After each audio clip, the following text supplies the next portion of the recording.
Be one of these cars, the big bangers of Australian motorsport, the DEA Performance Australian Sports Sedan Series. It's one of the categories that drags everyone from their seats up and squash their face up against the fence and see what it is that's going by. These big bangers, the thumpers, come out on the track. Darren Smith here, been joined by Gary O'Brien, who's been around the sports sedans for a very long time. Gary, great venue for sports sedans here at Tailem Bend, isn't it? Yeah, good afternoon, everyone. Yes, welcome back to the DEA Performance National Sports Sedan Series Race 3 for the second round. And you're right, Daz, this sort of circuit really suits them. Over 280 kilometres an hour down the straight. That's fairly well moving. I know that our radar that we have here picks them up a bit earlier than that, so you don't quite see that speed. Even the slower cars up around the 270 mark, so they're very quick. We've got a great scenario happening here. Whoever basically wins this race out of the top 4 or 5 will actually win the round. So at the moment, Tony Ricciardello has 1 point up on Jordan Caruso, with another 2 points back to Shane Woodman, and a further couple of 5 points or so back to Shane Bradford. We have got Stephen Tomasi back. They had an engine drama. He wasn't sure what it was. It just lost power and he didn't want to risk it, so that's why he pulled up. The other car that didn't finish, of course, was Miles Bond. The car got locked in third gear, so it wasn't worth continuing. He pulled in right at the end of the race. Not sure, haven't actually seen Miles Bond out on track. He's supposed to be in 10th position. Looks like they've run through the field, so maybe we'll wait and see if we can see the FUD Escort. Dragged on a really good sponsor here this weekend, FUD Burgers. Really works well, doesn't it? Does, yeah, it's good sponsor, and he's really represented them very, very well. So let's hope that he is out on track. We'll see if we can pick up on that. This is Jordan Caruso. He only jumped in a sports sedan 1 round ago, and he didn't just jump into something to find his feet. He jumped into arguably one of the fastest race cars in Australia, the John Gourlay Audi A4 sports sedan, and he's acquitted himself very, very well. He did have a little bit of an incident where he forgot to put the handbrake on after parking it at Eastern Creek, and some great footage. Check that one out on YouTube, where he had to run and try and stop it from rolling out on track. But I digress. He's certainly jumping out of the Victorian XL Series, so I can't even imagine what it would be like. There's the Escort up in the background there, the black FUD car of Miles Bond, a 4-cylinder turbocharged outfit, and a rapid piece of kit at that. Yeah, and the good thing is that Miles Bond is actually one of the movers and groovers behind getting South Australian sports sedans back on the map. There isn't that many of them here, but they're actually now working on getting some cars built so they can have a local series, and then, of course, when the national guys come over, they can backfill the field. Well, it was interesting. I ran into Simon Fitzner, who seems to have all of the South Australian sports sedans in his garage down at Fitzner Performance Gearboxes yesterday here at the track. And he said that they're all just a little bit precious to him. And I said, oh, well, at least get the Stanza out. He owns Clem Smith's old Charger. He owns the old Mercedes of Thompson. And he's certainly got the old Barry Bray Stanza down there as well, amongst others. Well, that's still running around, isn't it?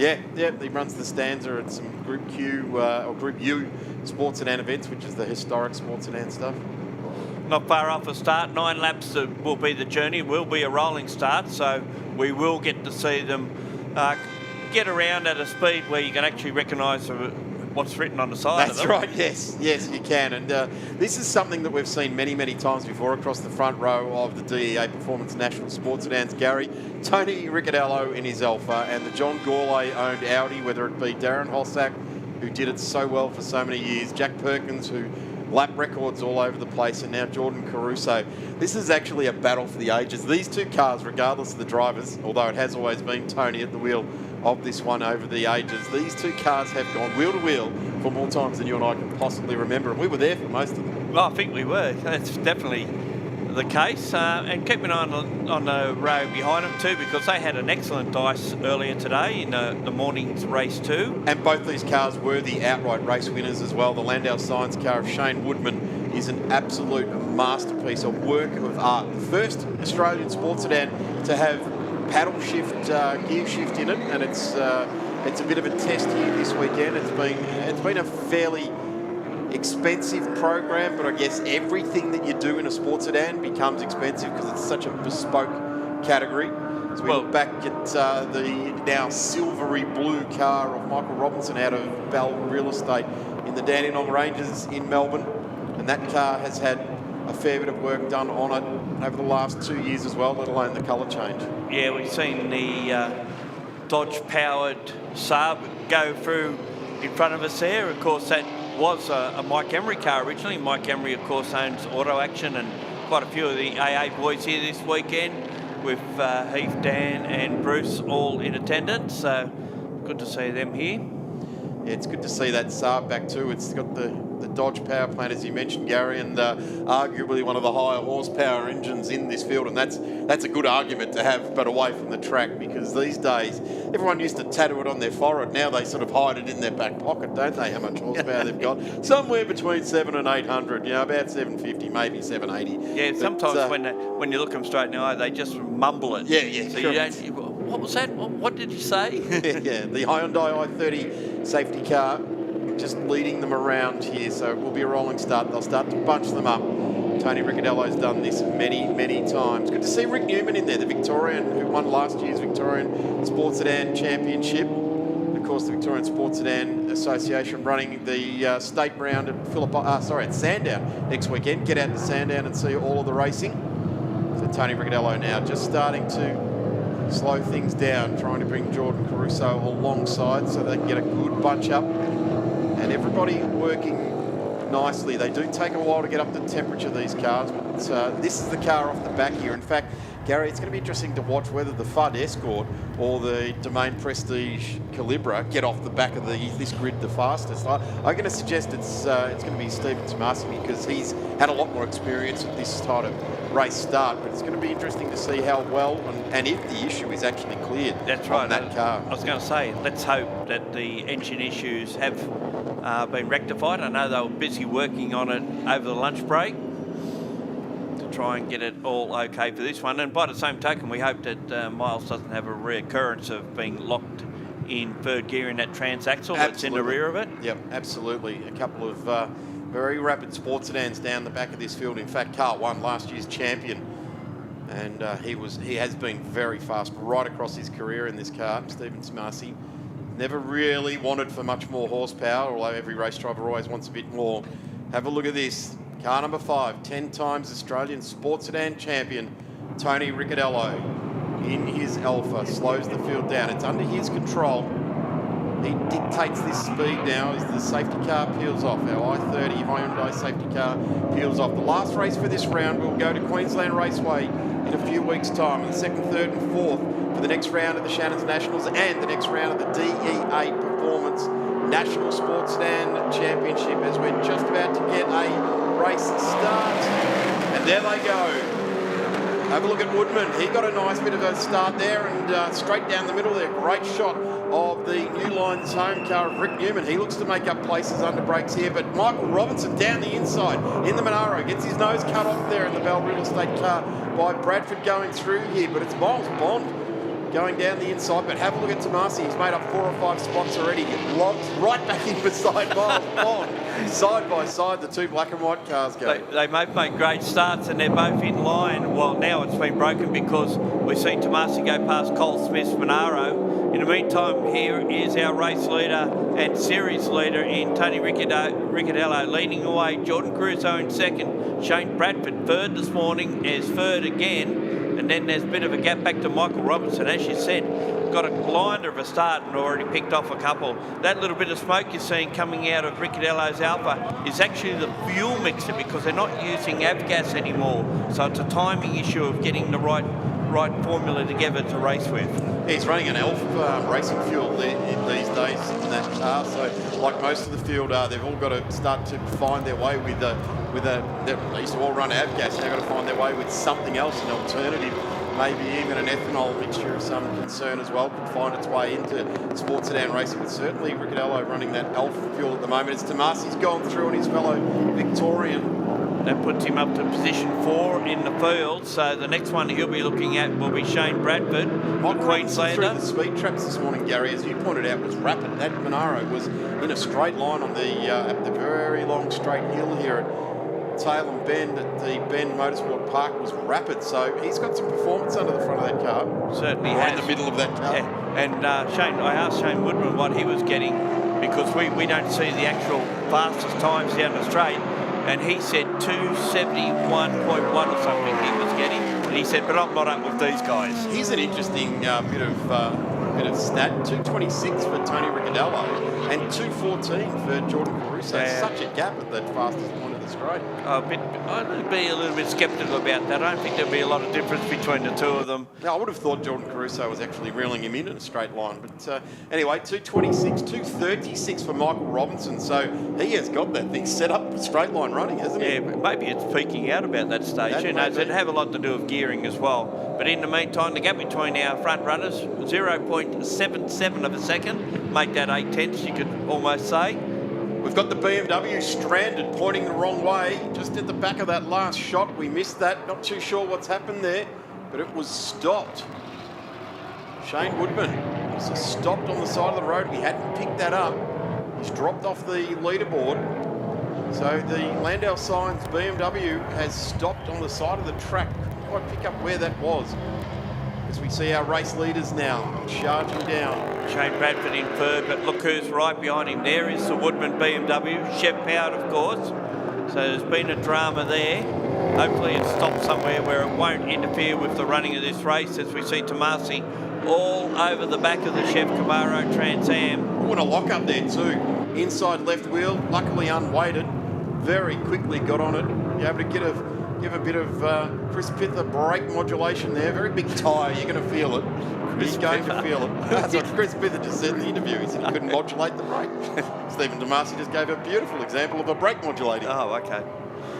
Very good. Easing and then reapplying a threshold of brake. No, they haven't dropped off Robbo either, have they? No. Michael Robinson right in behind them in silver Monaro, which I prefer that colour, but he said the only reason he changed it because last year here there was 2 yellow Camaros, and he said it was just getting too confusing, so that's why he went for the silver. Absolute stalwart of National Series of Sports Sedans, multiple Victorian Sports Sedan champion Michael Robinson, and guided the ship there with the local association for a number of years. And have a look at this. This is Tony Ricciardello driving the wheels off this Alpha. Look at the transfer of weight. Not to be worried about that smoke coming out of the back, you say, Gary, but it certainly grabs your attention. Yes, it certainly does. And the thing is that young Jordan Caruso is going to learn so much out of this because he's still a little bit trepidatious about really extending the legs of the Audi. A, because it's not his car, and B, because he's limited experience in it. I remember asking that question of Darren Hossack one day, and he said the back of that Alpha never looks any different. I'm sick of looking at it. That's probably why he started passing it. Hope you're enjoying watching the Shannon's Nationals live stream.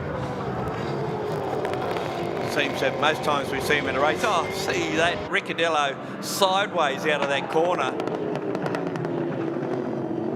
Certainly Darren Hossack was instrumental in getting Jordan into this car. It was actually a suggestion to John Gourlay to have a good look at this young fella. So Darren's still like a bit of a puppet master in the background. Just he's running a Formula Ford kid in the Victorian Championship at the moment. You see him always at the Aussie Racing Cars as well, looking after Kel Tressiter's Aussie Pocket Rocket. And at the forefront of the Australian karting scene as well, with his years of experience at DPE.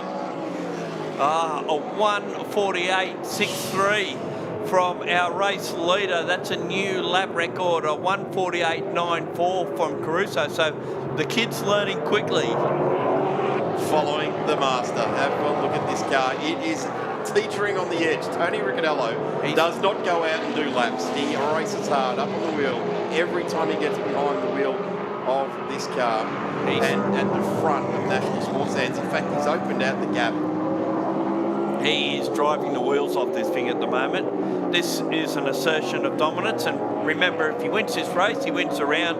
That makes 2 rounds in a row, 3 more rounds in the championship to follow, and one would think that this is the right way to set him up to get to number 11. Wow, it's already an FIA record. It's a Guinness Book of record. Yep, certainly is. We go down to pit lane with Emma Francesca. Just before he packs up and heads off, it's been a fantastic weekend for you guys. Well, ups and downs, some penalties, some podiums, some contact, and then finishing with a race win, of course. Exactly. I mean, that's all part of racing. Jordan's a very fast young bloke, and there was a little bit of contact there, but the day you don't have a go at a move, you're not a race car driver anymore. So I'm more than happy the way he went. He went phenomenal. Tony, just unlucky, unfortunately, there for him at the start of the race. in race 1, but he clawed his way back and got good points for his championship, and I feel really happy, especially for John, not only for the win, but for a bit of luck for once. So he's had a rough year, so now he's got a third and a first, and very strong round, and kind of got his year back on track. So 3 straight cars, more than happy. Thanks, Wally. We'll see you at Queensland Raceway. Nice, cheers. See ya. Thanks, David Wall, Carrera Cup champion, one-time supercar driver, as well as we watch Tony Ricciardello carve a groove in the Bend Motorsport Park track here. Lap record last time over the line, a 1:48.31. That is rapid, absolutely rapid. And this guy behind him taking notes. It's like a year to This your is first school. year of university. It's like take notes, write them all down, remember them. And next time when you can be right on the back of this guy, you'll know exactly what this car can do. Or spend 3 or 4 hours or a weekend talking to Darren Hossack and Jack Perkins about it. And it seems as though we've had Tomasi drop back behind Michael Robertson, so he was behind Bradford, and I would suspect that he may have had an incident somewhere, had a little lose or a little hiccup, or the dramas engine-wise that he had earlier in the day. But he seems to still have pace. There's nothing wrong with that as he tries to get past Michael Robertson once again, who's not that far off challenging for third spot. Looks like Michael Robinson's car's running different shape end plates on the rear wing. Could be interesting. Wonder what that theory is behind that. Might have been doing some aero testing. Maybe. Who Yeah, knows? okay. It's been down to Riverside Racing, this car. They're the wizards down there.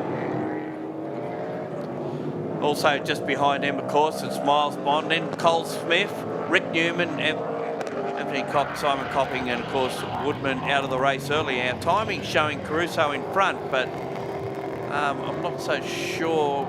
Has it changed? No, we've got Ricciardello falling down the order, so it might be a transponder problem. Certainly the timing screen is telling us that Tony Ricciardello is down in P5. Well, our live stream coverage is up to date, I think, in the lead of that races. We've got Tomasi now gone through on Michael Robinson, and he now comes up onto the back of Shane Bradford and the Aston Air Hot Wheels livery type car, the DEA Performance National Sports Sedan. Good to have Shane back at the track in his Camaro, and Robbo there in the Bell Real Estate car. Wow, I tell you what, the Tomasi car has had swings and roundabouts and ups and downs here this weekend. Let's hope we can get this thing through to the finish and getting himself some points. It's behind Tomasi at the moment is Robbo, then it's Miles Bond, Colin Smith, Rick Newman in the New Line cars home, then it's Coxie and Bradford off. Why was that all of his own? Didn't really have any pressure from Tomasi at that point. Is he pulling up? He's got a drama, I think. What a shame. He was lined up to run third for the round, but now that will drop him down and will possibly elevate Michael Robinson up the third spot. He just needs a break, Shane Robinson, doesn't he? They put in so much work to that car. Just needs a break, but there's the car there. Michael Robinson will put himself back into fourth spot and hauling in some big points. In fact, it'll put him in fourth spot. What did you just say? No, Third he spot for the can go round. to third spot for the round, yeah. Well, the last time Robbo got he was in away tears. was at Phillip Island, and he won the round. And he was in tears. He finished second in the championship That's as just well. that's just the nature of sports, and these things consume your time and your emotions so much. But when you get a result, it's got Stephen Craig, follows him around all the circuits there, another sports sedan racer. In fact, owned the Gemini that Darren Hossack started his sports sedan career in, and of course the car that Peter Brock drove. Gemini, rotary powered Gemini as well, Stephen Craig, for many years. He's sold it on now. Ricciardello's time on that lap was a 48.3992. That was just 8 100ths slower than his fastest time of the weekend. So he's got some good consistency. Got the Hankook tyre working very nicely indeed under that Alpha, as has Jordan Caruso here under the Audi. Actually, Caruso went within 100th of a second of beating Ricciardello's best time for the weekend. So they're both on track to set a new lap record here this weekend. At the moment it sits with Ricciardello, but we still have under 3 laps to go. Anything's possible, and you can see Tony's not sparing the horses at all in this famous car, you'd say, these days. It's been so successful, one of the most successful cars in the country for sure. Almost in the world, actually. Being that Tony has won, he is the record holder for the most amount of FIA national recognised championships. Guinness Book of Records as well. Yeah, you'd have to suggest that this Alpha, all being at the steel doors and the steel roof, Tony assures me, is still from the original car. It has evolved, and it is a couple of generations old. It's not of. There is a lot of modern thinking on this car, but not quite the same as the Thomas Randall Saab and the Audi that is following it. But why would you adjust something that is so successful? Well, you even see, going by the seating position in the car, he sits in the conventional position, whereas you see more modern day thinking has you lower in the car and more towards the middle if the engine isn't actually sitting there. And even sometimes further back in the car, like we see in the Audi. A 47.94 and a 47.87 from Caruso. Lap record. So car 2 in this race, it's not over. Actually, 2 to go. I think there might be only about, trying to think what the outright lap record is, probably owned by a Formula 3 car. But at the moment, for a tin top, it belongs, I think, to these two guys. And Ricciardello slows. Caruso goes to the lead. So all of a sudden, we've had a Swings drama. and roundabouts of sports sedan racing. If he stays second, he's still second for the championship, but he won't stay second, that's for sure. There's a drama a of that 30-second car. gap between them, so it doesn't even look like he's going to roll around to the end of the lap, does it? On lap 8 of 9, Tony Ricciardello has struck trouble. So we praise him too much, Daz. Well, there's nothing visible from here, is there? He's still got the fire lit, literally, and he's still motoring on. Maybe he's got an alarm in the car, something's getting hot or something like that. There's no smoke, there's no deflating tyres. So But have a look at this, Jordan Caruso, 2 weekends into his DEA Performance National Sports Sedan Championship until he's leading a race. He's going to win the round at this rate too. He's got 3 points up on Ricciardello, and that's not likely to change. Well, I touch wood with that because we haven't been real good on prediction so far. Something else about this which is nice is that John Gourlay can finally put his car up on the front of a race. He's had a torrid couple of seasons with bits and pieces of issues here and there. But, Well, he's had to smile through gritted teeth on a lot of occasions. No, this is good for Jordan Caruso. Not so good for Tony Ricciardello at the moment. And he's buttoned off there because there's no opposition. On his last lap now, young Jordan Caruso. What a career move from XLs to Audis, and not just a normal Audi, this one. It's got a big 6-litre Chev under the front of it, and it is into the front of it too. That doesn't intrude into the firewall as near as what you see most conventional sports sedans. Well, Tony Ricciardello shakes hands with the header pipes in his car, so that's how close they are to him. And he doesn't have to reach out too far either. So, Jordan Caruso at the front of the DEA Performance National Sports Sedan Series. Goes into a quite legend status, gets his name on a list of some legends of one Australian sports sedan races, that's for sure. So at the moment, Ricciardello trails by 30.8 seconds, and it's 1.5 seconds back to Tomasi. So you would expect that Tomasi may get second, but Ricciardello, if he keeps going, will hold on to around second. He hasn't come into pit lane, he's still out there on track, and there's Tomasi, he's fighting back strong too. Wow, this has been an emotional roller coaster for the team down there at Domain Prestige Homes racing team at DEA. This last race has been an emotional roller coaster. It has. A couple of commentators that have got tears in our eyes. That's how emotional it gets for sports sedans. Flames out the back. Heartbeat of a nation. That's what sports sedans are about. That's what they're all about. Retuning. Avgas is gone. We're in a whole new world of motorsport fuels. And there's Tony Ricciardello still cruising around. He's going to be gazumped now by Michael Robinson. So Robbo will come home in third place. I think he may still just hold on to third. Third place in the race. Here's Jordan Caruso to take his maiden victory in the DEA Performance National Sports Sedan Championship. You've got to suggest first of how many to come, Gary? Well, what a moment for this young fella to get a round win as well as a race win, all on the one weekend. Congratulations to John Gourlay and his crew, Simon Fitzner, PPG, Performance Gears, across the front of this car. And here comes Stephen Tomasi. What a nice end to the weekend. Good comeback. Probably not what they came to the Ben Motorsport Park from, but yeah, Gaz, one of the best comebacks of all, isn't it? Hung in there, gritted teeth at getting through. Here comes Tony Ricciardello to the line. Will he get fourth in the race? Yes. Yes, he does. Miles Bond just left wondering. But have a look at that. Michael Robinson in car number 32 on the podium for this race and third for the round. Yeah, and as Tony Ricciardello pulls off to the side just after pit exit. No, there's no point mulling around again, is there? Well, Robbo didn't go out on Friday. It was too wet. Yep. He doesn't like the wet weather. Yep. And didn't like race 1. He only went out because he had to. So, what a terrific result for the Victorian there. In fact, 3 Victorians dominating the top of the results here. Jordan Caruso for Auto Union Motorsport in his Audi A4 for John Gourlay. Stephen Tomasi, the Domain Prestige Homes Calibra.